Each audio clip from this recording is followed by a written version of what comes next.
Everyone, welcome to my YouTube channel.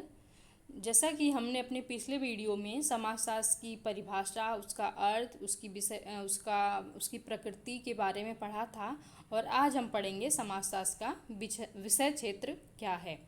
तो सबसे पहले देखते हैं कि विषय क्षेत्र होता क्या है। तो विषय क्षेत्र का अर्थ होता है वे सीमाएं जहां तक किसी विषय का अध्ययन करना संभव होता है, यानी कि वे क्षेत्र जिसके अंतर्गत रह के हम किसी भी विषय के उसके विषय को निर्धारित करते हैं तथा उसका अध्ययन करते हैं, उसे हम विषय क्षेत्र कहते हैं। जबकि विषय वस्तु वह निश्चित सीमाएं हैं जिसके अंतर्गत अध्ययन किया जा सकता है। प्रत्येक समाज विज्ञान अपने दृष्टिकोण से अलग अलग घटनाओं का अध्ययन करता है। जैसे अर्थशास्त्र है वो आर्थिक दृष्टिकोण से अध्ययन करेगा, राजनीति शास्त्र है वो राजनीतिक दृष्टिकोण से अध्ययन करेगा। इसी प्रकार जो समाजशास्त्र विषय है वो सामाजिक दृष्टिकोण से विभिन्न घटनाओं का अध्ययन अलग अलग तरीके से करता है। इसी प्रकार हम किसी भी विषय का जो विषय वस्तु होता है या उसकी विषय क्षेत्र होता है उसको निर्धारित करना या एक निश्चित मापदंड के अंतर्गत लाना बहुत ही कठिन है। हम किसी भी विषय वस्तु की एक विषय क्षेत्र को निर्धारित नहीं कर सकते। इसी संदर्भ में कार्ल बर्टन एक समाजशास्त्री हैं जिनका कथन है कि समाजशास्त्र एक लचीला विज्ञान है। लचीला विज्ञान क्यों है? क्योंकि समाजशास्त्र के अंतर्गत हम सामाजिक घटनाओं का, व्यक्ति के व्यवहारों का अध्ययन करते हैं और ये जो व्यक्ति के व्यवहार होते हैं, जो सामाजिक घटनाएं होती हैं, ये समय के अनुसार परिवर्तित होती रहती हैं। इसलिए समाजशास्त्र को हम लचीला विज्ञान कहते हैं, क्योंकि इनमें लचीली घटनाएं या फिर परिवर्तनशील घटनाओं का अध्ययन किया जाता है। अतः यह निश्चित करना बहुत कठिन हो जाता है कि इसकी सीमा कहाँ से प्रारंभ होती है तथा कब तक ये कहाँ तक समाप्त होती है। कब समाजशास्त्र मनोविज्ञान बन जाता है तथा कब मनोविज्ञान समाजशास्त्र बन जाता है, यानी कि कब हम समाजशास्त्र के अंतर्गत मनोवैज्ञानिक विषयों को अध्ययन करने लगते हैं तथा कब मनोविज्ञान में हम समाजशास्त्र के अध्ययन करने लगते हैं। यानी कि जो दो विषय हैं आपस में इंटरकनेक्टेड हैं और इसमें हम दोनों ही विषयों की विषय वस्तु का अध्ययन करते हैं। इसलिए हम निर्धारित नहीं कर पाते कि समाजशास्त्र की एक निश्चित विषय क्षेत्र क्या होना चाहिए। समाजशास्त्र के विषय क्षेत्र को मेनली दो भागों में बांटा गया है। अच्छा, ये बहुत इम्पॉर्टेंट है कि जो समाजशास्त्र की विषय क्षेत्र है ये एग्ज़ाम में हमेशा पूछे जाते हैं।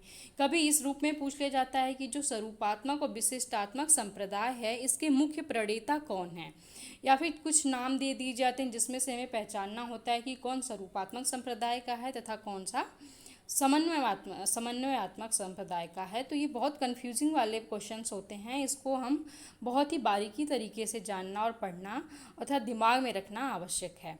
तो सबसे पहले हम देखते हैं कि स्वरूपात्मक संप्रदाय या फिर जिसे हम विशिष्टात्मक संप्रदाय भी कहते हैं वो क्या है। तो इस संप्रदाय के जो प्रणेता हैं वो हैं जॉर्ज सिमल।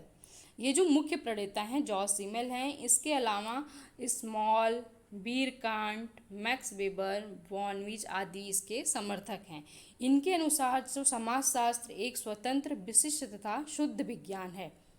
इसका प्रमुख लक्ष्य सामाजिक संबंधों के स्वरूपों का अध्ययन करता है। यानी कि इनके अनुसार जो समाजशास्त्र एक स्वतंत्र विज्ञान है, किसी पे डिपेंडेंट विज्ञान नहीं है। इसके अलग विषय क्षेत्र होता है, इसकी अलग विषय वस्तु होती है, इस पर किसी और विषय का प्रभाव नहीं पड़ता।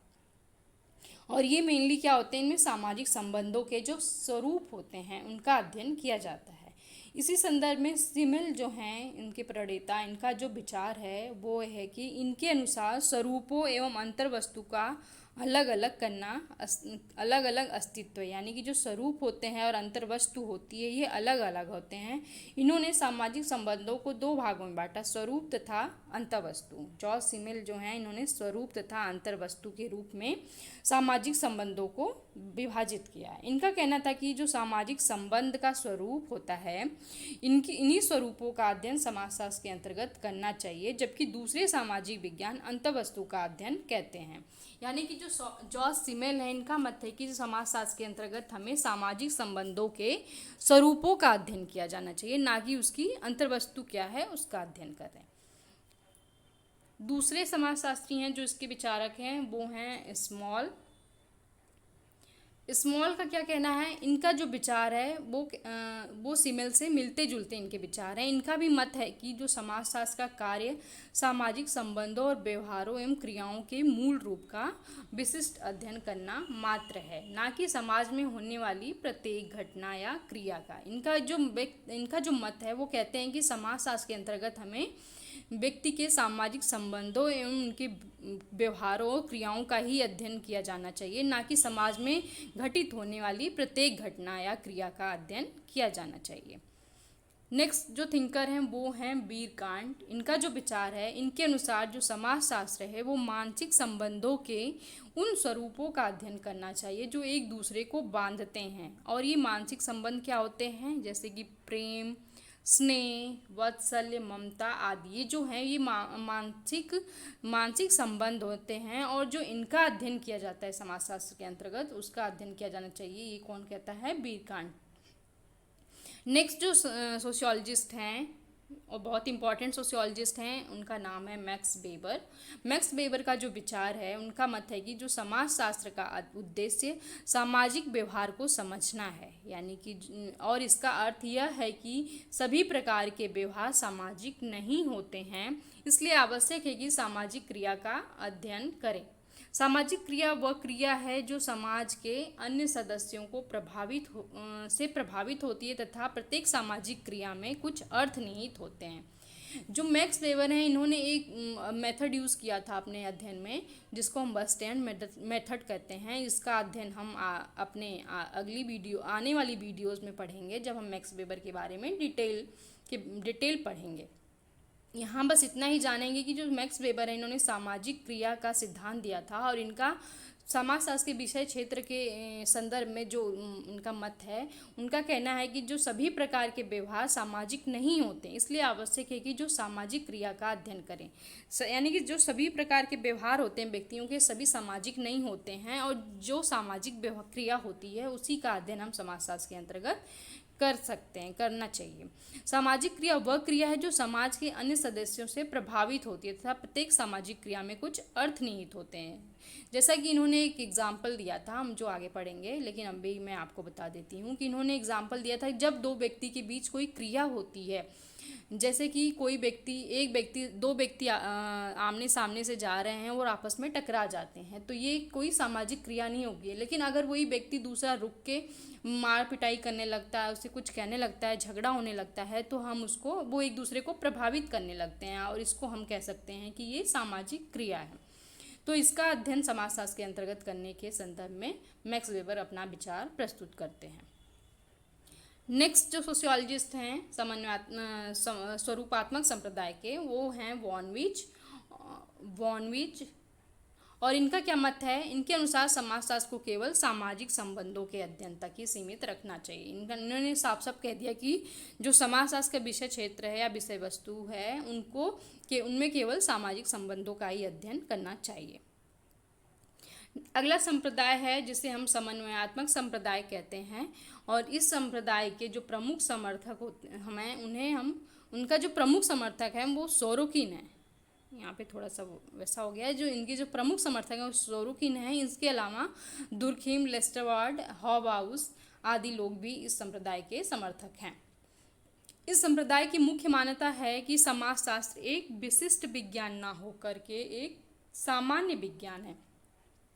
समाज का प्रत्येक भाग परस्पर संबंधित है, यानी कि उसके किसी एक भाग में परिवर्तन होता है तो समाज के सभी भागों पर उसका प्रभाव होता है। जैसे हमने पहले पढ़ा स्वरूपात्मक संप्रदाय के, ये लोग क्या मानते हैं कि समाजशास्त्र एक जो स्वतंत्र विज्ञान है और ये किसी और सोशल साइंस या समाज विज्ञान पर डिपेंडेंट नहीं है या एक दूसरे पे आश्रित नहीं है। लेकिन ये क्या कहते हैं, ये कहते हैं कि समाजशास्त्र एक सामान्य विज्ञान है और इसके प्रत्येक भाग परस्पर संबंधित है, यानी कि ये अन्य सामाजिक विज्ञान के विषयों पर भी संबंधित हैं, और इसके किसी एक भाग में अगर परिवर्तन होता है तो समाज के सभी भाग इससे प्रभावित होते हैं। इसके विचारक में दुर्खिम के विचार को हम देखते हैं। तो दुर्खिम ने क्या कहा है कि समाजशास्त्र सामूहिक प्रतिनिधित्वों का विज्ञान है या सामूहिक चेतना के बारे में बात करते हैं। तो जो चेतना होती है वो ये होती है कि किसी भी चीज़ के प्रति व्यक्ति की जो इंद्रिय जनित जो सोच होती है उसको हम चेतना कहते हैं। और जब ये जब हम किसी जैसे कोई व्यक्ति की आदत, विचार, मूल्य, ये सब चीज़ें होती हैं वो जो व्यक्तिगत होती हैं, लेकिन जब उन्हीं हमको हम सामूहिक समाज के स्तर पर देखने लगते हैं तो वो व्यक्तियों का सामूहिक प्रतिनिधित्व बन जाता है। जैसे कि कोई मूल्य या प्रथा होती है कि घर में कोई अगर अतिथि आता है तो उसको हमें नमस्ते प्रणाम करना चाहिए, लेकिन ये व्यक्तिगत आधार पे। लेकिन जब सभी समाजों में हम इसका प्रयोग करने लगते हैं तो वो सामूहिक प्रतिनिधित्व का विषय बन जाता है। प्रत्येक समाज में कुछ ऐसे विचार धारणाएं, भावनाएं होती हैं जो सामाजिक अंतःक्रिया के समय व्यक्तिगत चेतना के पारस्परिक प्रभावों के कारण स्पष्ट हो जाती हैं और जीवन में सामने आने लगती हैं। यानी कि ये पहले व्यक्तिगत चेतना के रूप में होती है, धीरे धीरे जब इसे सभी समाज के सभी लोग अपनाने लगते हैं तो वो सामाजिक सामूहिक चेतना या सामूहिक प्रतिनिधित्व बन जाता है। नेक्स्ट सोशियोलॉजिस्ट हैं इसके समर्थक, समन्वयात्मक संप्रदाय के जो मुख्य समर्थक हैं वो हैं सोरोकिन। सोरोकिन ने समन्वयात्मक आधार पर समाजशास्त्र के विषय क्षेत्र को समझाने का प्रयत्न किया। सोरोकिन का कहना है कि यदि सामाजिक घटनाओं को वर्गों में विभाजित किया जाए और विशेष सामाजिक विज्ञान प्रत्येक विज्ञान का अध्ययन करे तो इन विशेष सामाजिक विज्ञानों के अलावा एक ऐसे विज्ञान की आवश्यकता होगी जो सामान्य एवं विभिन्न विज्ञानों के संबंधों का अध्ययन करे। यानी कि ये जो कहते हैं कि सामाजिक घटनाओं को अगर हम दो भागों में बांटें तो जो विशेष सामाजिक विज्ञान प्रत्येक घटना का अध्ययन करे तो इन विशेष सामाजिक विज्ञानों के अलावा एक ऐसे विज्ञान के भी आवश्यकता पड़ेगी जो सामान्य एवं अन्य विज्ञानों के संबंधों का भी अध्ययन करे। सोरोकिन का विचार है कि प्रत्येक विज्ञान में, यहाँ पे मिस्टेक हो गया थोड़ा सा, प्रत्येक विज्ञान में कुछ ऐसे तत्व होते हैं जिनका अध्ययन समाजशास्त्र में समन्वय के आधार पर 3 प्रकार से किया जा सकता है। पहले में घटित होने वाली विभिन्न घटनाओं के संबंधों एवं सहसंबंधों का अध्ययन करना। पहला जो इन्होंने 3 प्रकार के तत्व बताए। पहला जो बताया कि इनमें घटित होने वाली विभिन्न घटनाओं के संबंधों एवं सहसंबंधों का अध्ययन करते हैं। तो हम कोई भी घटना होती है जो इसके संबंधता से अन्य विषयों से या अन्य तत्वों से जो संबंध होता है उसका अध्ययन करते हैं। दूसरे में हम सामाजिक और असामाजिक दोनों प्रकार की घटनाओं के सहसंबंधों का अध्ययन करते हैं। इससे पहले जो स्वरूपात्मक संप्रदाय के उनका क्या मानना है कि जो सामाजिक क्रिया या फिर जो सामाजिक संबंध का ही अध्ययन हम समाजशास्त्र के अंतर्गत कर सकते हैं। लेकिन इन लोग का क्या मत है, इनका कहना है कि जो हमें समाजशास्त्र के अंतर्गत सामाजिक एवं असामाजिक दोनों ही प्रकार की घटनाओं के सहसंबंधों का अध्ययन करना चाहिए। तीसरा यह है कि इन सामाजिक घटनाओं में निहित सामान्य विशेषताओं का भी अध्ययन किया जाना चाहिए। वो क्या कहते हैं, विशिष्ट विशेषताओं का अध्ययन, विशिष्ट संबंधों का अध्ययन किया जाना चाहिए। लेकिन ये क्या कहते हैं कि इन सामाजिक घटनाओं में जो सामान्य विशेषताएं भी होती हैं उनका अध्ययन भी हम समाजशास्त्र के अंतर्गत करते हैं। इसी को उदाहरण स्वरूप में सोरोकिन बताते हैं कि जैसे आर्थिक संबंध होते हैं। इसमें इन्होंने बताया ये उदाहरण दिया इन्होंने।